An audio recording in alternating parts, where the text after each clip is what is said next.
Oh, yes, absolutely. You might want to mention that, Bryant. Yeah, so the donations today will go to Jillian Woodring. She's a 13-year-old girl. She was diagnosed with leukemia probably 6 months ago. And they've been going through treatment. From what I understand, it's about a 3-year process to go through all the treatment and everything associated with that. And obviously, with 3 years of medical treatment, anybody knows that's been through anything medically knows that's a lot of medical bills. And so, I want the story in particular, as we'll get into here in a minute, kind of touched me just as an opportunity, having been through cancer myself, and having grown up with Jason and Jennifer, the parents. Through middle school and elementary school and high school, and so God laid it on my heart to share my testimony with you guys. And I asked Jeremy, I was like, hey, do you think the Baptist men could offer to help in this situation? And he said absolutely. And so all the funds that we raise today are going to be shared with the family to help with their process or deal with their struggles as they go through this. So what I want to do today is share a little bit more about my background. So before we get started, I'd like to read a couple verses here from the book of James, chapter 1, starting in verse 2. James says, "My brethren, count it all joy when you fall into various trials, knowing that the testing of your faith produces patience. But let patience have its perfect work, that you may be perfect and complete, lacking nothing. And if any of you lacks wisdom, let him ask God, who gives to all liberally and without reproach, and it will be given to him. But let him ask in faith with no doubting, for he who doubts is like a wave of the sea, driven and tossed by the wind. For let not that man suppose that he will receive anything from the Lord. He is a double-minded man, unstable in all his ways." So when I was 18 years old, I was diagnosed with Hodgkin's lymphoma. Okay, it's a type of cancer in the lymph node system. Scott been calling me doctor all morning, but I'm not going to get into the medical stuff because I've tried to stay away from it. But basically, you have your lymph nodes, and that's your immune system, more or less. And so this is a cancer that attacks your lymph system. And so when I was growing up, I played a lot of sports. I was always in good shape. I played baseball, basketball, soccer. I lettered in all of those in high school. I just finished my junior year. From my perspective, or where I was, sports were my life. It was something that I enjoyed doing. That's where most of my friends growing up came from, was through those sports. I learned a lot of valuable lessons about teamwork and dedication, and just the different lessons that you learn playing a team sport, depending on other people. And so much of my identity was, around or centered around sports. And so I was saved at probably 12 or 13 years old at a one-way concert. I grew up in a church. I'd always known and felt the presence of God with me. Okay, but it's not until you go through something or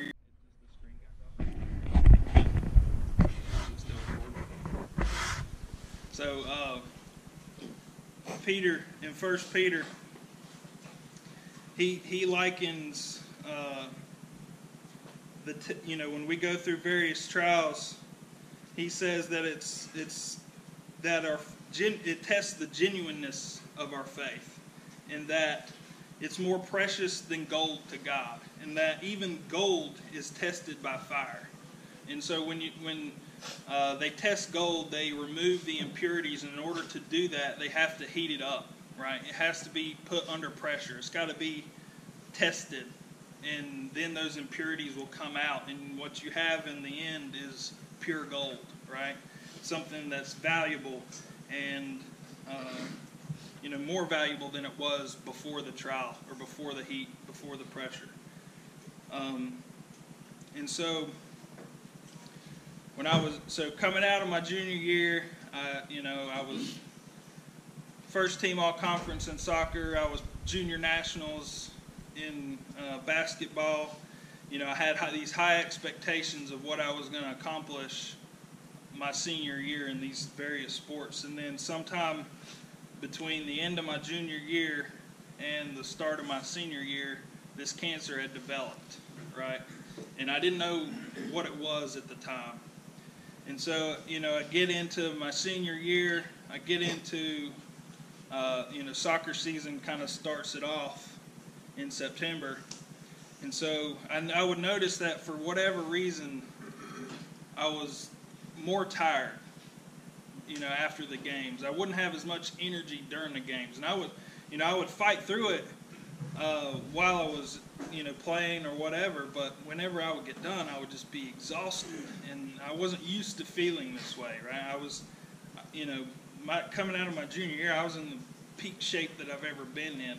I could run for days. But for whatever reason, I was just more tired. And then, I made it through my senior, the soccer season. Basketball started up shortly after that, in probably November time frame. And it got to tryouts. And over this time, I started to have other symptoms that I didn't know were causes or, alerting me of what was wrong with me until, hindsight's 20/20, right? So during this time, I was also having night sweats. So I don't know if anybody's ever had night sweats, but basically I'd wake up in the middle of the night and my bed would just be drenched. I'm talking like soaked. And I would get up in the middle of the night, I'd just think I'm hot or whatever. I had to take a shower. Sometimes I was, it's just so wet. And I would, go back to bed and I'd have the fan on full blast and, I'd sleep with like an Afghan because it had holes in it, and so I would have a little bit of cover from the fan, but not so much that I couldn't feel the air. And so I'd have night sweats. I started to develop a cough, and, my feet itched like nobody's business for whatever, I thought it might have been athlete's foot, whatever, right? And I'm starting to have these different symptoms, and I'm feeling tired. And we get into basketball season, and we're going through tryouts, and we're doing, suicides and stuff up and down the gym. And I would be running, as hard as I could, you know what I mean? And I'm like barely beating the center down the floor. This is a guy who's like 6'6", 270 pounds. Like, I should be burning him, up and down the court. And I was used to doing that. I've always been pretty fast as a kid, and like I just couldn't understand it. And I got the coaches; they don't know what's going on. They're yelling at me like, it's mind over matter. They just think I'm not putting in the effort, or whatever. And I get to the point where I'm just laying in bed, and I'm asking God. I'm like, I don't know what's going on, but I can't do this. Like, whatever's going on, I can't play. I can't go out there and give this, all my effort and, have this subpar performance. Like, mentally, I couldn't allow that to happen. Like, I'd just assume not do it if I couldn't do it 100%. And so I told my mom, I was like, I'm quitting basketball. And she didn't know why. And, she supported my decision, but, and I, told the coaches, like, I'm done. And so they probably thought, yeah, he's just a quitter, whatever. But, so things go on, still have the cough, winter comes around, they think it's bronchitis, whatever. They can't put me on antibiotics, they give me breathing treatments, all kinds of stuff to try to figure out why this persistent cough is continued. And then, finally, I tried to give blood, and I was anemic, so there was just a lot of things kind of building up, and no one really understood what was going on. And it wasn't until March of 2002, 3 months before I was supposed to graduate high school, they did a chest x-ray and were able to diagnose me with Hodgkin's lymphoma. And so it's one of, leading up to that point, I was just looking for God to tell me something, whatever it was, because I knew my body was going through different things, and I knew it just didn't feel right. And it's, if you've ever experienced something like that, all you really want is an answer of something. Just tell me what it is, one way or the other, right? And so it reminds me now of the story of Gideon, right? God came to Gideon and told him that he was going to overtake the Midianites, and Gideon was the least of the from the family of the least of the Jews, and he asked, Judges chapter 6, he asked God 3 times to show me a sign of who you are, that what you're telling me is true. And I always knew, after, once I was diagnosed, I always felt like God was telling me, you're going to be okay. You're going to make it through this. We're going to make it through this together. And so, I basically, I don't think it's any coincidence, any of the things that happen. I'll kind of get into that here in a second. But, I wanted a sign, right? I needed to know that he was there with me. And I think as we're going through these trials, that's how we can count it all joy. Because we know if we're looking to him, he's going to reveal himself through whatever trial that we're going through. And all he asks is us to be faithful and to be patient and to, put our faith that whatever happens is, going to happen. He's going to accomplish his will in our life, whatever that is. And so the day I was diagnosed, I was also singing the school choir, and we would go and we would sing at different churches and stuff on whatever day of the week it was, and it just happened to be the day that I was diagnosed was also a day that we were supposed to go sing in the church. And I can remember getting home from the doctor after he had told us everything, and everybody was kind of upset, and my mom was like, you don't have to go tonight. If you don't want to go face your friends, face everybody, be around all that, you don't have to go. And I'm like, I'm going. Like, nothing's keeping me from doing this. And because I felt like, I'm not going to give up my life that I have, what I've tried to do, just because of this diagnosis. I'm just going to take this on as something else. It's just a new routine that I'm going to have to get used to, and it's not going to hold me back from accomplishing anything that I know God is leading me to do, right? And so the first, the day of I was diagnosed, we went to the church, we sang, all my friends are there, felt that encouragement from them. And then, I go in for my first chemo treatment, and there's a lady there who was sitting in the chair next to me receiving her treatment, and she handed me this card, and I actually still have the card. I carry it with me every single day, and it's, probably you can pick it up at the Lifeway store, but it's a picture of Jesus. Well, it's a picture of Jesus holding a man, who's holding a mallet and a spike in his hand, and it says forgiveness, right? And it tells us that we've been forgiven. And, she gave me that, the first treatment I ever had, and I've carried it with me ever since. That's 16 years ago.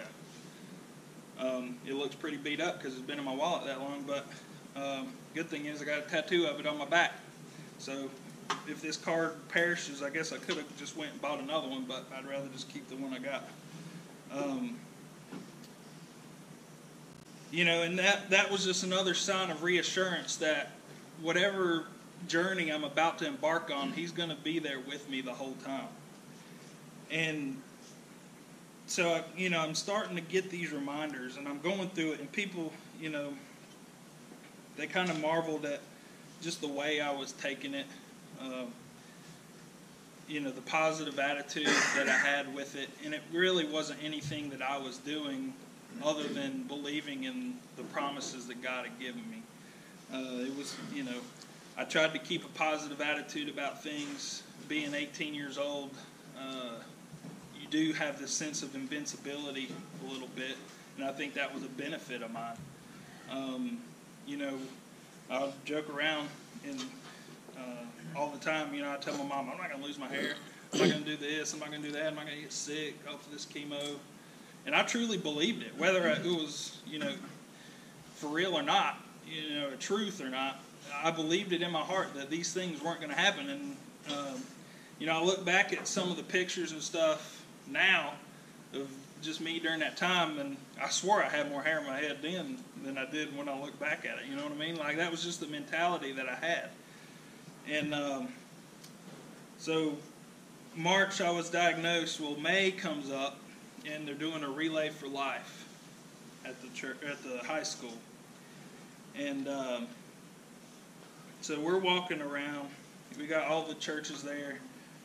And I guess before we get into that, so whenever I started treatment, started to lose my hair, and we're like, let's just shave our heads, right? This would be fun. Let's just shave our heads.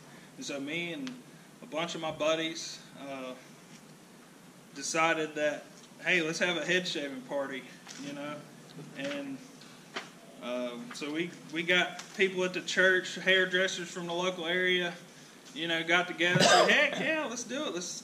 Went to one of my best friends, had a pool or whatever, just made a party out of it, right?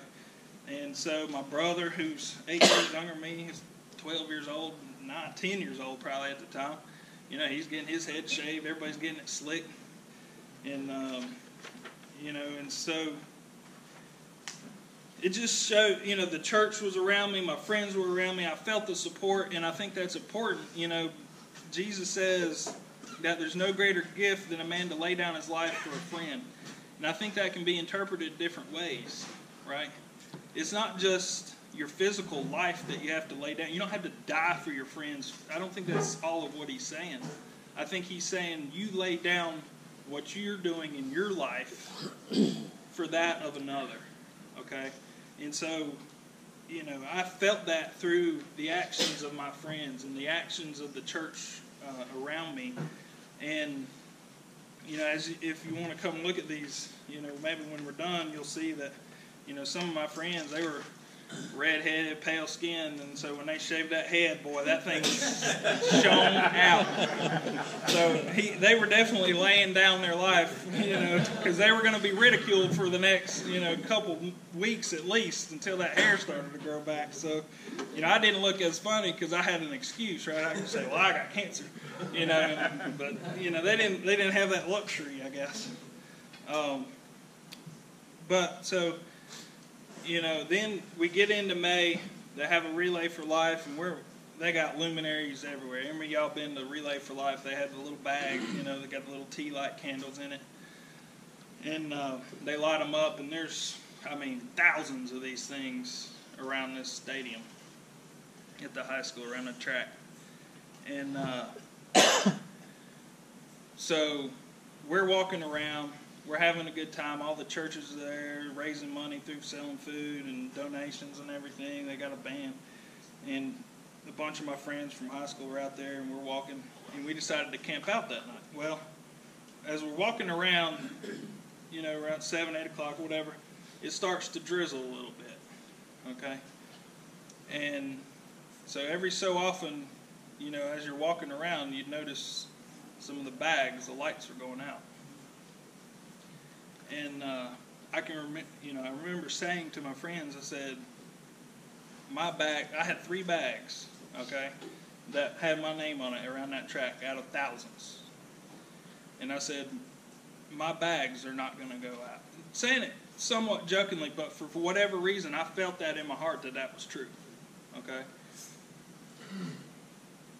And so we're walking around, and the later it gets, the rain picks up more and more. And, it gets to the point where, it's a steady rain, okay? It's not just a drizzle anymore. And we decided, it was probably 12 o'clock or whatever.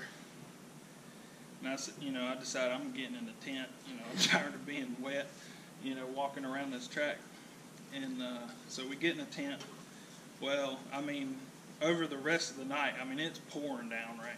I'm talking, I woke up at 5:30 in the morning the next morning with like 2 inches of water in the bottom of my tent. And I was like, all right, I'm done with this. You know what I mean? Like, I'm going back to the house, getting my own bed. This sleeping in puddles stuff ain't worth it. And so I wake up 5:30 in the morning. I come out of my tent, and my mom says, "You got to come here." I said, "What?" Just come here. So we start walking down the track. And I was looking around. There ain't a light anywhere in that place, okay? We get to where my bags were. And I look down, and there's one bag lit in that whole stadium. And it had my name on it, okay? These are paper bags and tea light candles. I don't know how long the life on a tea light candle is, but I don't think they're that long. Okay, it reminds me of they celebrate the Feast of Hanukkah, right? They had enough oil for one day. How long did it burn? It burned for 8. Okay? Well, apparently, while it was raining, this paper, it started to get a little pliable, I guess.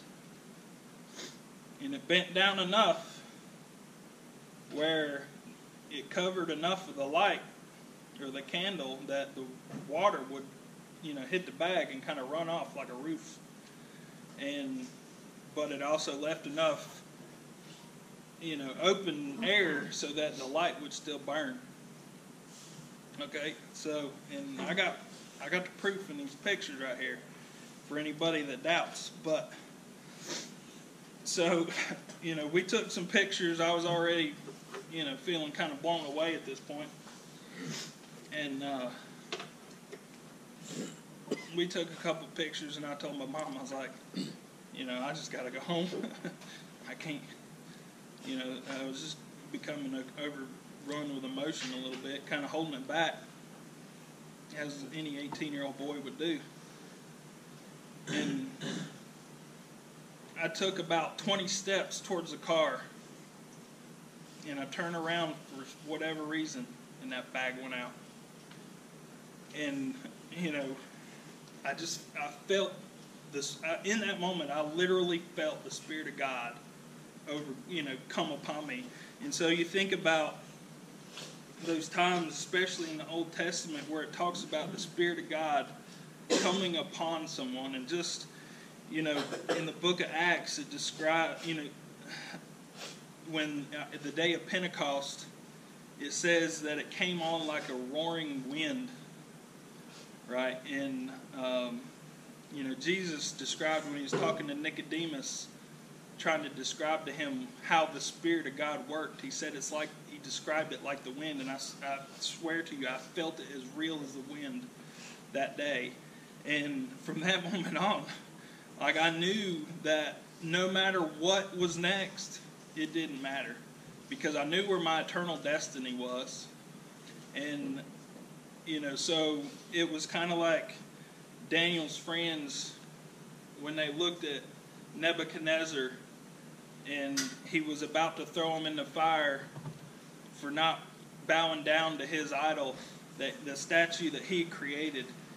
And, I was in that moment, I was in the same situation, was not necessarily bound to idols, but their mindset was, we know that we serve a God that can save us out of this fire. But they follow that up with, but if he doesn't, we're still not worshiping your God. We're still putting our trust and our faith in him. So it didn't matter what the outcome was going to be on this earth, because they knew where their eternal destiny lied and where their faith was and where that hope that they had came from. And so,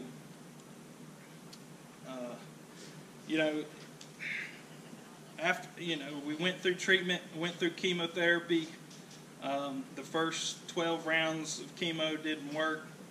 So then I went to, and all this time I'm telling teachers, like, I want to go to college, right? I don't want to, my parents were like, maybe you should just sit out until this kind of, you get through it all or whatever. I'm like, no, like, I'm going.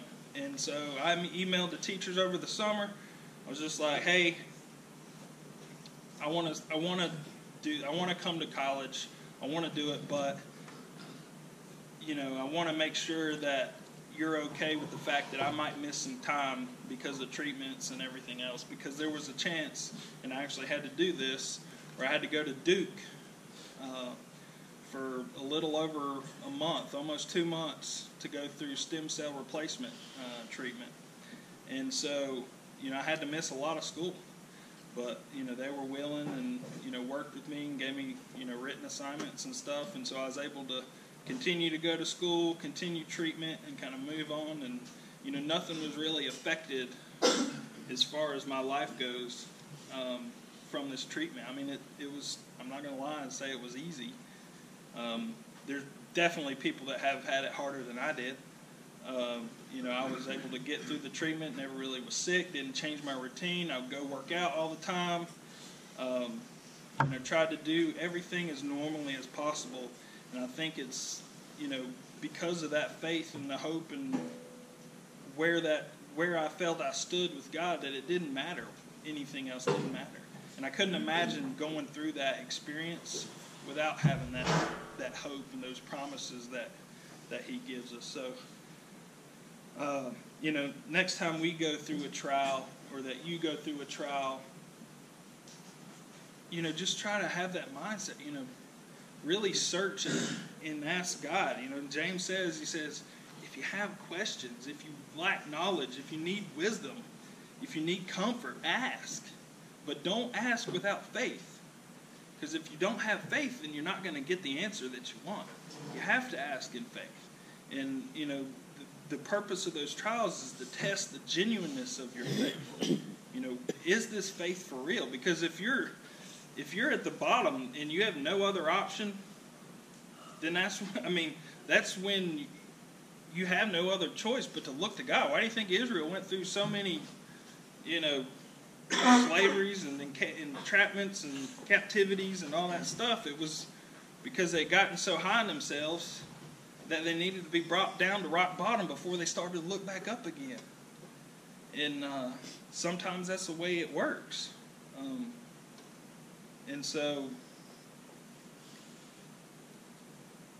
that's the way it was with me. I was,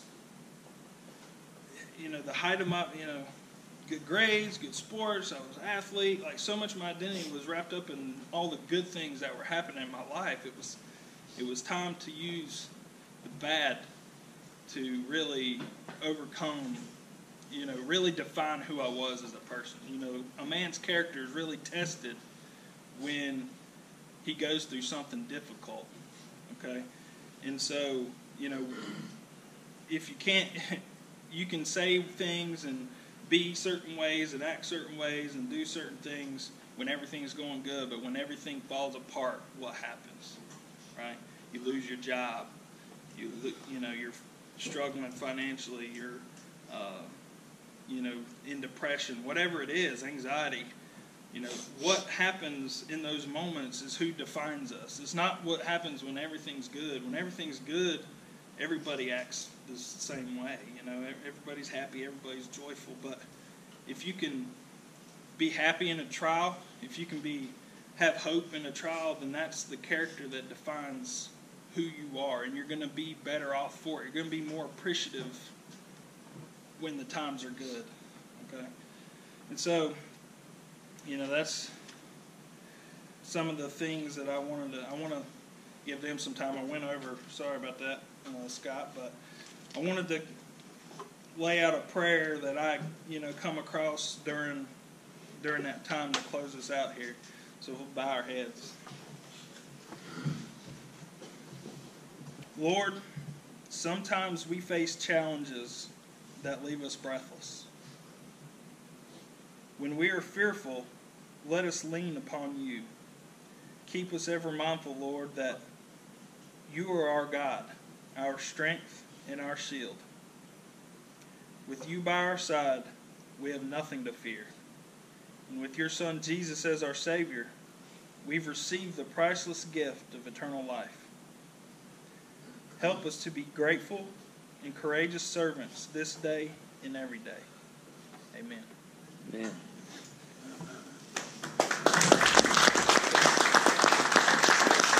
Sorry, I hope I didn't mess up.